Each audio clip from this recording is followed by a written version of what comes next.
Kaya na nga po, luto na ang aming napakasarap na sinigang na tuna.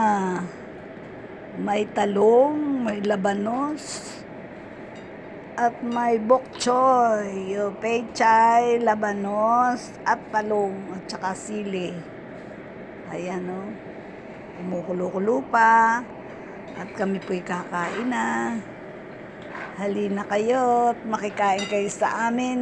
Masarap na sinigang na tuna. Yan naman po ang aming hapunan ngayon. Our dinner. Kaninang umaga, kaninang tanghali. Inubos lang namin yung aming mga tira-tirang mga ulam na tiko-konti.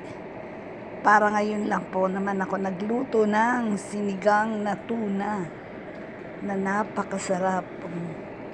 Ayos na ayos lang ang asim mo. Napakataba ng tuna, oh. Oh, ayan, oh. Ang taba ng tuna. At ito may sili pang malaki. Ayan, oh. Oh.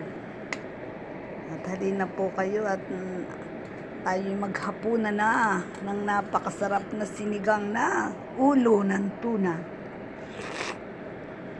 Sarap.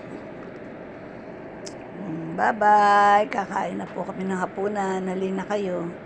Magkain kayo rito sa amin ng aming masustansya sinigang na tuna. Ayan. Kompleto yan. May gulay, may isda. Ayos. Bye-bye.